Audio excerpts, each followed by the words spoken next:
जय श्री राम। आज हम बात करने वाले हैं मेघोजी महाराज के इस प्राचीन मंदिर के बारे में। कब और किसने बनवाया था? तो ये बात है सन 1730 की, जब जोधपुर के महाराजा अभय सिंह थे और अहमदाबाद पर मुगल साम्राज्य के सूबेदार बुलंद खान वहां पर शासन कर रहे थे। वो इतने क्रूर व्यक्ति थे जो हिंदू प्रजा और गाय पर अत्यधिक अत्याचार कर रहे थे।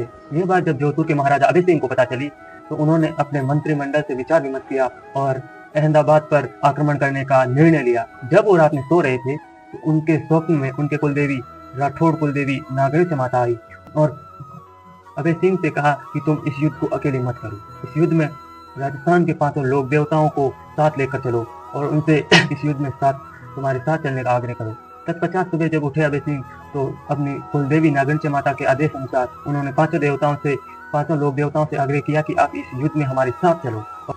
कुछ दिनों बाद जब जोधपुर के महाराजा अभय सिंह ने अहमदाबाद पर चढ़ाई की तो 5 लोक देवता और कुलदेवी नागरिक माता उनके साथ इस युद्ध में गए और पहले ही दिन मुगल सेना से लड़ते हुए अभय सिंह की काफी सेना घायल हुई और काफी वीरगति को प्राप्त हुई। ये देख वो थोड़े कंपित हुए और थोड़े भयभीत हुए। फिर जब वो रात में सो रहे थे तो कुलदेवी नागरिक माता ने उनके स्वप्न में कहा कि तुम इस युद्ध दिन में मत करो, ये युद्ध तुम रात में करो, जिससे हम 5 लोक देवता और मैं नागरिक माता इस युद्ध को करेंगे। तुम और तुम्हारी पूरी सेना छावनियों के अंदर रहना, रात को बाहर मत आना और इस युद्ध को हम 5 लोक देवता मेघोजी महाराज, रामदेव जी, गोगो जी, हड़बू जी और पाबू जी करेंगे। और तत्पश्चात कहते हैं कि इस युद्ध में दूसरे ही दिन बुलंद खां और उसकी मुगल सेना को परास्त कर वहां पर अभय सिंह की विजय हुई।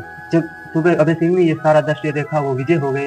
तत्पश्चात वो कुछ समय बाद जोधपुर वापस पधारे और जोधपुर पधारते ही उन्होंने अपनी सभागण से कहा कि इन 5 लोक देवताओं का मंदिर बनवाया जाए। तत्पश्चात ये मेघोजी महाराज का मंदिर जोधपुर के महाराजा अभय सिंह द्वारा सन 1732 में बनवाया गया और ये मंदिर एक मंदिर नहीं, 5 लोक देवताओं का मंदिर अभय सिंह ने बनवाया था। और इसी के साथ जुड़ा है मेघोजी का वो वरदान। जब मेघोजी महाराज ने देखा जब अभय सिंह की काफी सारी सेना घायल हुई, मूर्छित हुई, वीरगति को प्राप्त हुई, तो कुछ समय बाद मेघोजी महाराज ने कुछ मांगलिया वंश के जो सैनिक थे उनके स्वप्न में आकर ये वरदान दिया कि तुम जो मेरा इष्ट रखते हैं उन्हें कभी वीरगति को प्राप्त नहीं होगे, वो दुश्मन के हाथों कभी मृत्यु को प्राप्त नहीं होंगे। और यही नहीं, जो भी मेरा इष्ट रखेगा, चाहे वो मांगलिया राजपूत हो, चाहे भाटी हो, ब्राह्मण हो, चाहे कोई भी हो, वो वीरगति को, दुश्मन के हाथों वीरगति को प्राप्त नहीं होगा। ये मेरा वरदान है। तत्पश्चात कहते हैं कि ये जो मेघोजी महाराज का वरदान बापिनी गांव है, ये आर्मी का गढ़ कहलाता है। इसके हर घर से देश की सेवा के लिए सेना में, हर घर से देश की सेवा के लिए सेना में तैनात सीमा पे खड़े हैं, तो कभी दुश्मन के हाथों वीरगति को प्राप्त नहीं हुए। ये अटल प्रमाण आज भी हमारे पास है। तो अब हम बात कर रहे हैं, और ये वरदान सिर्फ सेना को ही दे रखा है कि तुम्हें दुश्मन के हाथों मृत्यु नहीं होगी। इसी के साथ इनके काफी सारे चमत्कार भी है। और मेघोजी ने यह भी कहा, जो मेरी शरण में आएगा, चाहे वो कोई भी हो, उसके सारे दुख दर्द में हर लूंगा, सारे कष्ट में हर लूंगा। इस पंक्ति में मैंने कुछ ऐसा लिखा है, वो आप सुने।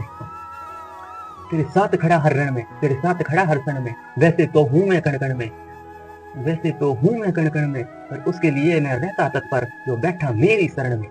अमृत सा वरदान दिया, पर मृत्यु अटल है इसका भी प्रमाण दिया। पर तब भी तुम ना खुद को हार सकोगे, जिस क्षण तुम मुझको याद करोगे। सावन उतरे रे मेघोजी, तेरस तो सुहानो शुक्रवार नेरे मेघोजी, केलू जी रे घर में जन्म्या, पीर में हाँ मांग लिया, अरे वीर में हाँ मांग लिया, अरे मरुधर में सोने रो सूरज यूं की ओरे मगलिया, अर्ज तो